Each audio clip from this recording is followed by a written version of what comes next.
Situado en la confluencia de las calles Almendro Aguilar y Madre de Dios, el Arco de San Lorenzo es el único vestigio en pie de la antigua iglesia de San Lorenzo. Un templo que se situaba entre los números 2 y 4 de la calle de San Lorenzo, de una sola nave, y que además se erigía como uno de los templos de mayor antigüedad de la ciudad de Jaén.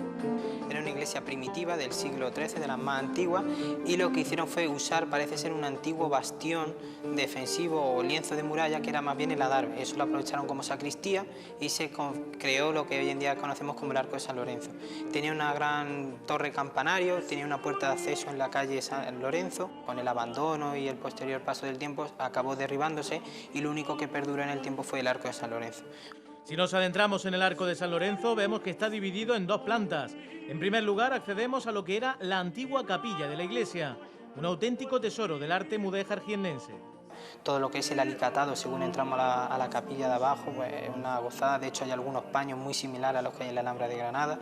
Tiene además un zócalo revestido de yesería con diferente decoración geométrica y alegórica, y que además, aunque lo veamos nosotros en yesería blanca, tenía bosquejos o resquicios de pintura roja, lo cual nos puede indicar que yo creo que todo estaba decorado con esa técnica pictórica que era pintura roja en almagra prácticamente.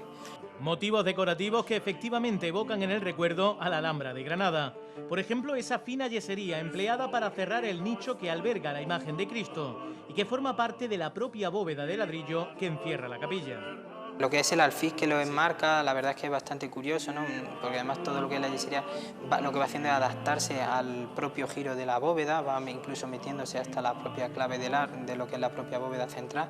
Y la verdad que es una cosa curiosa porque nos hace incluso ir mirando hacia arriba y quizá puede a lo mejor denotarnos que toda la bóveda podría estar también decorada de esa guisa. Por una puerta lateral de arco ojival, accedemos a unas estrechas escaleras al segundo piso. Allí nos encontramos lo que era la antigua sacristía o altar de la iglesia de San Lorenzo. Un espacio privado de oración y culto de la iglesia de San Lorenzo. De hecho, la iglesia vendría por la parte de mi espalda aproximadamente y se prolongaría con esta parte de la capilla mayor o sacristía, como lo queramos llamar, del Arco de San Lorenzo, y que evidentemente pues tenemos una gran hornacina bastante interesante con parte de azulejería. Recuerda mucho, como bien has dicho, a la parte de abajo, un poquito la Alhambra, ¿no? Un arco de yesería muy interesante. El único resquicio que se conserva de esta parte decorativa de la sacristía, y que seguramente estaría todo el arco tal cual.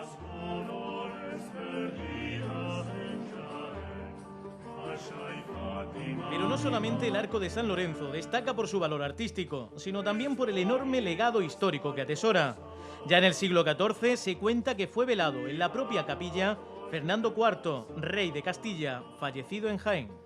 Sí, eso dicen, según algunos cuentos y demás, que parece ser que este señor, cuando venía de Córdoba, justició a los hermanos Carvajal en Martos, y estos hermanos, que fueron despeñados desde el castillo de Martos, pues le emplazaron a reunirse con ellos muy pronto ante el Tribunal de Dios, y por eso le dijeron Fernando IV el emplazado, porque misteriosamente al paso por Jaén falleció. Se veló su cadáver y desde ese momento, pues cada vez que fallezca un obispo en Jaén, está obligado a hacerle un responso. También la figura del condestable Lucas de Iranzo está presente en la historia de este espacio, aunque más en concreto la de su hijo, don Luis de Torres, y su secretario, Juan de Olí. El condestable, cuando estaba viviendo aquí en Jaén, esto seguía siendo pues parte de la iglesia, y a su muerte su hijo Luis de Torres tuvo el honor de hacer un hospital, el Hospital Madre de Dios, y que aprovechando esta capilla o Arco de San Lorenzo decidió dedicarla a la capilla de nuestro Padre Jesús Nazareno y hacerla como una prolongación de su hospital. Además, de hecho, su secretario Juan de Olid está aquí enterrado junto a su esposa. Con la restauración parece ser que se ha levantado su cuerpo, pero sigue estando en el Arco de San Lorenzo enterrado. Pero hay más. El obispo Maximiliano de Austria, nieto ilegítimo del emperador Maximiliano I y por tanto primo del rey de España, Carlos I y V de Alemania, fue bautizado aquí, en Jaén y en este lugar, como así refleja el primer libro de bautismos de la antigua iglesia. La corte de los Habsburgos siempre estuvo muy ligada al reinado más bien de Carlos V, de Felipe II y demás, y entonces pues aquí dicen algunas leyendas, algunas habladurías, y de hecho hay un protocolo de nacimiento, ¿no? Está recogido en el archivo de que nació en esta ciudad de Jaén parte de su familia, y de ahí que se bautizara por esta zona. También se produjo en sus muros centenarios el fusilamiento del guerrillero jiennense contra las tropas napoleónicas Pedro del Alcalde o la visita del rey Alfonso XIII a la infanta Isabel.